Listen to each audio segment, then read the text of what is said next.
Hi all. കഴിഞ്ഞ വീഡിയോയിൽ നമ്മൾ പാർട്ട് 1 ഇട്ടിട്ടുണ്ടായിരുന്നു പാനൽ സ്കേർട്ട് ചെയ്യുന്ന മെത്തേഡ്. ഇന്ന് അതിൻ്റെ പാർട്ട് 2 ആണ്. ഞാൻ ആലിയ കട്ട് ടോപ്പാണ് ചെയ്യാൻ ഉദ്ദേശിക്കുന്നത്. സെയിം സൈസ് ഷർട്ട് തന്നെയാണ്, 5 to 6 ഇയർ ഓൾഡ് കിഡിൻ്റെയാണ് ചെയ്യുന്നത് കേട്ടോ. സോ ഇതിൻ്റെ പാറ്റേൺ മേക്കിംഗ് നമുക്കൊന്ന് നോക്കാം.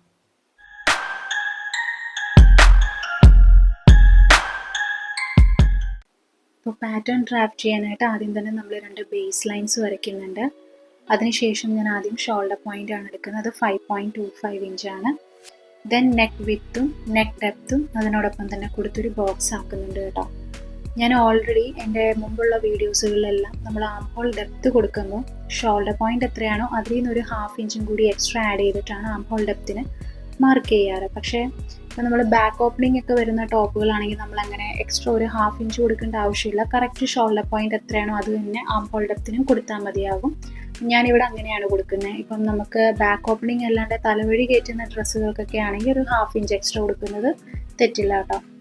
സോ അതിനുശേഷം ഞാൻ പിന്നെ ചെയ്യുന്നത് നമ്മുടെ ചെസ്റ്റ് ലൈൻ മാർക്ക് ചെയ്തിട്ടുണ്ട്. നമ്മുടെ ടോട്ടൽ ചെസ്റ്റ് റൗണ്ട് എത്രയാണോ അതിൽ നിന്ന് അതിൻ്റെ 4/1 എടുക്കുക, അതിനോടൊപ്പം കുറച്ച് ഈസും കൂടി കൊടുക്കുക. അങ്ങനെയാണ് ഞാൻ എടുത്തേക്കുന്നത്. ദെൻ വേസ്റ്റ് ലെങ്ത് എടുത്തിട്ടുണ്ട്, അത് 9 ഇഞ്ചാണ്. ആ വേസ്റ്റ് ലെങ്ത്തിൽ തന്നെയാണ് ഞാൻ നമ്മുടെ വേസ്റ്റ് റൗണ്ടും മാർക്ക് ചെയ്തേക്കുന്നത് കേട്ടോ. ഇനി ടോപ്പിൻ്റെ ലെങ്ത് ആണ്. ടോപ്പിൻ്റെ ലെങ്ത് ഇവിടെ ക്രോപ്പ് ടോപ്പ് അല്ല, കുറച്ചും കൂടി ലെങ്ത് ഇട്ടാണ് ഞാൻ ചെയ്തേക്കുന്നത്. അപ്പം 13 ഇഞ്ച് ലെങ്ത് ആണ് കൊടുക്കുന്നത്. സോ ആ ലൈനിലായിരിക്കും നമ്മുടെ ഹിപ്പ് റൗണ്ടും മെഷർ ചെയ്യുന്നത്. നമ്മുടെ ടോട്ടൽ ഹിപ്പ് റൗണ്ടിൻ്റെ 4/1 എടുക്കുക, അതിൽ കുറച്ച് ഈസും കൂടി കൊടുക്കുക. സോ പോയിന്റ്സ് നമ്മൾ കണക്ട് ചെയ്യുന്നുണ്ട്. ഇനി നമ്മൾ ചെയ്യുന്നത് ആം ഹോൾ ഡെപ്ത് ഷേപ്പ് ചെയ്യാൻ വേണ്ടിയിട്ടുള്ളതാണ്. അതിനായിട്ട് ഞാൻ ആദ്യം തന്നെ സെൻറ്റർ പോയിന്റ് എടുത്തിട്ടുണ്ട്. അവിടെ നിന്ന് ഒരു 0.25 ഇഞ്ച് അകത്തോട്ട് എടുത്തു. ദെൻ നമ്മുടെ ചെസ്റ്റ് ലൈനിൽ നിന്ന് ഒരു 1 ഇഞ്ച് മുകളിലോട്ട് എക്സ്റ്റെൻഡ് ചെയ്തിട്ടുണ്ട്. ഇനി ഈ പോയിന്റ്സ് നമ്മൾ കണക്ട് ചെയ്ത് നമ്മൾ ഫ്രഞ്ച് കർവ് ഉപയോഗിച്ചിട്ട് ആം ഹോൾ ഒന്ന് ഷേപ്പ് ചെയ്തെടുക്കുന്നുണ്ട് കേട്ടോ. ഇനി ഫ്രണ്ടിൽ നെക്ക് ഞാൻ ആലിയ കട്ട് ആയതുകൊണ്ട് നെക്കും ഞാൻ വി നെക്ക് തന്നെയാണ് കൊടുക്കുന്നത്. അത്യാവശ്യം ഇച്ചിരി കേർവ് ചെയ്താണ് കൊടുക്കുന്നത്. അപ്പോൾ കേർവ് ചെയ്ത് കൊടുക്കാനായിട്ട് ഞാൻ ആ ലൈനിൻ്റെ സെൻറ്റർ പോയിന്റ് എടുക്കുക. അവിടെ നിന്ന് ഒരു 0.25 ഇഞ്ച് പുറത്തോട്ട് എടുത്തിട്ട് നമ്മളൊന്ന് ബ്ലെൻഡ് ചെയ്ത ലൈൻ ഒന്ന് ഷേപ്പ് ചെയ്ത് കൊടുക്കുന്നുണ്ട് കേട്ടോ. ഇനി നമ്മൾ ഈ ഒരു സെയിം പാറ്റേൺ തന്നെയാണ് നമ്മൾ ഫ്രണ്ട് ബോഡീസും ബാക്ക് ബോഡീസും ചെയ്യാനായിട്ട് യൂസ് ചെയ്യുന്നത്. സോ ഇപ്പോൾ മാർക്ക് ചെയ്യുന്നതാണ് നമ്മുടെ chest line, waste line, hip line, shoulder line. അപ്പോൾ ഇതിൽ തന്നെ ഞാൻ ബാക്ക് നെക്കും കൂടി മാർക്ക് ചെയ്യുകയാണ്. ഒരു 1.5 ഇഞ്ച് താഴത്ത് ഞാൻ മാർക്ക് ചെയ്യുന്നുണ്ട്. അപ്പോൾ ആദ്യം നമ്മൾ ബാക്ക് നെക്കാണ് പാറ്റേണിലോട്ട്, അതായത് ഫാബ്രിക്കിലോട്ട് ട്രേസ് ചെയ്യുന്നത്. സോ അങ്ങനെ ചെയ്യുമ്പോൾ നമ്മൾ ആദ്യം ബാക്ക് നെക്ക് മാത്രം കട്ട് ചെയ്തെടുക്കുക. അതിനുശേഷം ഫ്രണ്ട് നെക്ക് ട്രേസ് ചെയ്യുമ്പോഴായിരിക്കണം പിന്നെ ഫ്രണ്ട് നെക്ക് കട്ട് ചെയ്യേണ്ടത്. സോ ഇനി ബാക്ക് ബോഡീസ് നമ്മൾ ട്രേസ് ചെയ്യാൻ ആവശ്യത്തിലുള്ളൊരു ഫാബ്രിക് ഞാൻ കട്ട് ചെയ്തെടുത്തിട്ടുണ്ട്. ലൈൻ പീസിലാണ് ഞാൻ ട്രേസ് ചെയ്യുന്നത്. സോ ട്രേസ് ചെയ്യുന്നതിന് മുമ്പ് തന്നെ നമ്മൾ ഫാബ്രിക് ഓൺ ഫോൾഡിൽ ഇട്ടതിന് ശേഷം ഒരു 0.25 ഇഞ്ച് മാറ്റി നമ്മളൊരു സ്ട്രെയിറ്റ് ലൈൻ കൊടുക്കുക.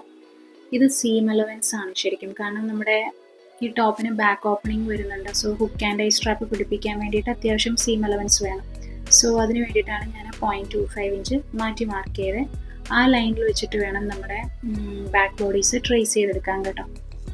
നമ്മളത് ട്രേസ് ചെയ്തിട്ടുണ്ട്. ഇനി ഇതിന് സീം അലവൻസ് കൊടുക്കുകയാണ്. നെക്കിന് ഞാൻ 0.25 ഇഞ്ചാണ്, ഷോൾഡറിനും സ്ലീവിനും 0.5 ഇഞ്ച്, സൈഡ് സീമിന് 1 ഇഞ്ച്, ഹെമ്മിന് 1 ഇഞ്ച്.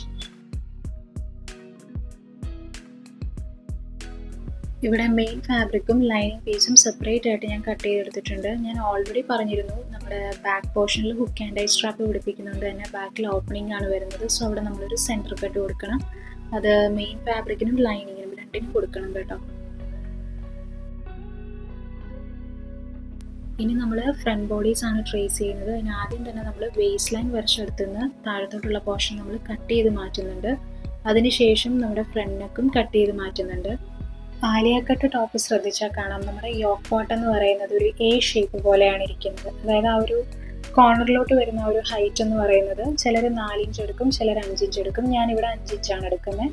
എന്നിട്ട് ആ പോയിന്റും നമ്മുടെ ഓപ്പോസിറ്റ് സൈഡിലോട്ട് കണക്ട് ചെയ്തൊരു ഇൻക്ലൈൻ ലൈൻ വരയ്ക്കുക. ഒന്നെങ്കിൽ ഈ മെത്തേഡ് ചെയ്യാം, അല്ലെങ്കിൽ ആദ്യം തന്നെ നമ്മുടെ വേസ്റ്റിൻ്റെ 2 സൈഡും ഒന്ന് കേർവ് ചെയ്തൊന്ന് വരയ്ക്കും. അതിനായിട്ട് ഒന്നെങ്കിൽ 1/2 ഇഞ്ച് അല്ലെങ്കിൽ ഒരു 1/2 ഇഞ്ച് മുകളിലോട്ട് കയറ്റിയിട്ട് ഇതേപോലെ ബ്ലെൻഡ് ചെയ്തൊന്ന് വരച്ച് കട്ട് ചെയ്ത് മാറ്റാം. അതിനുശേഷം പിന്നെ ഈ പറയുന്ന പോലെ തന്നെ 5 ഇഞ്ച് വരച്ച് ആ പോയിന്റിൽ നിന്ന് ഓപ്പോസിറ്റ് സൈഡിലോട്ട് കണക്ട് ചെയ്ത് ഇൻക്ലൈൻ ലൈൻ വരയ്ക്കാം. ഏത് മെത്തേഡ് വേണമെങ്കിലും നമുക്ക് ചെയ്യാം കേട്ടോ. അതിന് വരച്ചതിന് ശേഷം എന്താണ് ആ ഒരു പാർട്ട് കട്ട് ചെയ്ത് മാറ്റുക. അപ്പം നമ്മൾ എടുത്തിരിക്കുന്ന ഹൈറ്റ് എന്ന് പറയുന്നത് 5 ഇഞ്ചാണ്. സോ അപ്പം യോക്ക് പാർട്ട് നമ്മുടെ റെഡി ആയിട്ടുണ്ട്. ഇനി ഇത് നമുക്ക് ഫാബ്രിക്കിലോട്ട്, അതായത് ലൈനിങ് ഫാബ്രിക്കിലോട്ട് നമുക്ക് ട്രേസ് ചെയ്തെടുക്കണം. അതിനാവശ്യമായിട്ടുള്ള ഒരു സൈസിലുള്ള ഫാബ്രിക് ഞാൻ ചൂസ് ചെയ്തിട്ടുണ്ട്. എന്നിട്ട് ഇത് ഫോൾഡിലിടുക. ഓൺ ഫോൾഡിലിട്ടതിന് ശേഷം നമ്മളിത് ട്രേസ് ചെയ്തെടുക്കുക. സെയിം സീം അലവൻസ് തന്നെയാണ് നമ്മൾ കൊടുക്കുന്നത്, അതായത് ബാക്ക് ബോഡീസിൽ കൊടുത്ത അതേ സീം അലവൻസ് ആണ്. നെക്കിന് 0.25 ഇഞ്ച്, ഷോൾഡറിനും സ്ലീവിനും 0.5 ഇഞ്ച്, സൈഡ് സീമിന് 1 ഇഞ്ച്, ദെൻ നമ്മുടെ യോക്ക് പോർഷൻ കണക്ട് ചെയ്യുന്ന ആ ഭാഗത്ത് 1/2 ഇഞ്ച്. അപ്പോൾ ഫ്രണ്ട് ബോഡീസും ഞാൻ ലൈനിങ് പീസും മെയിൻ ഫാബ്രിക്കും സെപ്പറേറ്റ് ആയിട്ട് കട്ട് ചെയ്തെടുത്തിട്ടുണ്ട്. ഇനി ഈ യോക്ക് പോർഷനിലോട്ട് അറ്റാച്ച് ചെയ്യുന്ന ഫ്രിൽസ് വരുമല്ലോ, അതിൻ്റെ കട്ടിങ് എങ്ങനെയാണെന്ന് നോക്കാം. അതിനായിട്ട് നമ്മൾ ആദ്യം ചെയ്യേണ്ടത് നമ്മുടെ ഫ്രണ്ട് ബോഡീസ് എടുക്കുക, പാറ്റേൺ എടുക്കുക. അതിൽ എ ഷേപ്പ് പോലെ വരുന്ന ഭാഗത്തെ ലെങ്ത്ത് എടുക്കുക. നമുക്കവിടെ കിട്ടുന്നത് 7.5 ഇഞ്ചാണ് കേട്ടോ. 7.5 ഇഞ്ച് എന്ന് പറയുന്നത് ഒരു സൈഡിലേക്കാണ്. രണ്ട് സൈഡിലേക്കും കൂടി വരുമ്പോഴത്തേക്കും 15 ഇഞ്ച് ആവും. അപ്പം 15 ഇഞ്ച് എടുക്കുമ്പം അത്യാവശ്യം ഗ്യാദേഴ്സ് വേണമെന്നുണ്ടെങ്കിൽ 15 ഇഞ്ചിൻ്റെ 3 ഇരട്ടി എടുക്കുക. അതല്ല കുറച്ച് മതി എന്നുണ്ടെങ്കിൽ 2 ഇരട്ടി എടുക്കുക. ഞാനിവിടെ 2 ഇരട്ടിയാണ് എടുത്തിരിക്കുന്നത്. അതിനോടൊപ്പം ഒരു 5 ഇഞ്ച് എക്സ്ട്രയും കൂടി കൊടുത്തിട്ടുണ്ട് കേട്ടോ. ടോട്ടൽ 35 ഇഞ്ച് ലെങ്ത്താണ് ഞാൻ ഗ്യാദറിങ് ചെയ്യാനായിട്ട് എടുത്തിരിക്കുന്നത്. ഇനി ടോപ്പിൻ്റെ ഹൈറ്റ് ആണ് നമ്മൾ നോക്കേണ്ടത്. നമ്മൾ ടോട്ടൽ ടോപ്പിൻ്റെ ഹൈറ്റ് എന്ന് പറയുന്നത് ഷോൾഡർ തൊട്ട് ഹിപ്പ് പോർഷൻ വരെ നമുക്കൊരു 13 ഇഞ്ചാണ്. അതിൽ യോക്ക് പാർട്ടിൻ്റെ മാത്രം ലെങ്ത് നമുക്ക് 6 ഇഞ്ച് ഉണ്ട്. സോ 13 6 പറയുമ്പോൾ ബാക്കി നമുക്ക് 7 ഇഞ്ചാണ്. ആ 7 ഇഞ്ചാണ് ഞാനിവിടെ മാർക്ക് ചെയ്യുന്നത് കേട്ടോ. പിന്നെ ആലിയ കട്ട് ചെയ്യുമ്പോൾ നമ്മൾ കറക്റ്റ് മെഷർമെൻറ്റ് തന്നെ ഇട്ട് സ്റ്റിച്ച് ചെയ്ത് വരുമ്പം നമ്മൾ ആ ഹെം പോർഷൻ്റെ അവിടെ, അതായത് ഫ്രണ്ട് പാർട്ട് കയറി ഇറങ്ങിയാണല്ലോ വരുന്നത്. അപ്പോൾ ആ ഹെം പോർഷൻ്റെ അവിടെ ഇറഗുലർ ലെങ്ത്തിൽ കിടക്കും. അങ്ങനെ വരാണ്ടിരിക്കാൻ വേണ്ടിയിട്ട് നമ്മൾ ഓൾറെഡി യോക്കിന് എത്രയാണോ ലെങ്ത് എടുത്ത് ആ ലെങ്ത് നമ്മൾ ഫ്രിൽസ് കൊടുക്കുമ്പോഴും അഡീഷണൽ ആഡ് ഓൺ ആക്കുക. സോ അപ്പോൾ ഞാനിവിടെ ഒരു 5 ഇഞ്ചും കൂടി എക്സ്ട്രാ ആ 7 ഇഞ്ചിനൊപ്പം കൂടി എടുത്ത് ഇതേപോലെ മാർക്ക് ചെയ്യുന്നുണ്ട്. ഇനി നമ്മുടെ സീം അലവൻസ് ആണ്. നമ്മുടെ ഹെം പോർഷൻ മടക്കി അടിക്കാനും യോക്ക് പോർഷനിൽ ഒരു 1/2 ഇഞ്ച്, ഇങ്ങനെ ടോട്ടൽ 1.5 ഇഞ്ച് ഞാൻ അഡീഷണൽ സീം അലവൻസും കൂടി എടുത്തിട്ടുണ്ട്. അപ്പോൾ ഇങ്ങനെ ഫ്രിൽസ് കൊടുക്കാൻ വേണ്ടിയിട്ട് നമ്മൾ എപ്പോഴും കുറച്ച് കൂടുതൽ ഹൈറ്റ്, അതായത് ലെങ്ത്ത് കൊടുക്കുന്നതായിരിക്കും നല്ലത്. അതിനുശേഷം തയ്ച്ചെല്ലാം കഴിഞ്ഞിട്ട് പിന്നെ നമുക്ക് ലെവൽ ചെയ്തെടുക്കാമല്ലോ. ഇനി നമ്മൾ നേരത്തെ എടുത്ത ആ 5 ഇഞ്ച് നമ്മുടെ ഈ ഫാബ്രിക് ഫോൾഡിലാണ് ഇട്ടേക്കുന്നത്, അതിൻ്റെ ഓപ്പൺ സൈഡിൽ മാർക്ക് ചെയ്യുക. എന്നിട്ട് ഇതേപോലെ പോയിന്റ് കണക്ട് ചെയ്തൊരു ഇൻക്ലൈൻ ലൈൻ വരയ്ക്കുക. അപ്പോൾ നമ്മുടെ യോക്ക് പാർട്ട് ചെയ്തതുപോലെ തന്നെ നമ്മുടെ അതിനെ കണക്ട് ചെയ്യുന്ന ഹെം പാർട്ടും നമുക്ക് റെഡി ആയിട്ടുണ്ട്. സോ ഇനി രണ്ടിൻ്റെയും ആ കോണോട് ചേരുന്ന പോർഷൻ ഒരുമിച്ച് വെച്ചിട്ട് ഇതേപോലെ നമ്മൾ ഗ്യാദേഴ്സ് കൊടുത്ത് അറ്റാച്ച് ചെയ്തെടുക്കുകയാണ് ചെയ്യുന്നത്. അപ്പോൾ ഇതിൻ്റെ സ്റ്റിച്ചിങ് മെത്തേഡ് എങ്ങനെയാണെന്ന് നമുക്കൊന്ന് നോക്കാം.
Final output. എല്ലാവർക്കും ഇഷ്ടമായി കാണുമെന്ന് ഞാൻ പ്രതീക്ഷിക്കുന്നു. Thank you for watching my video. By.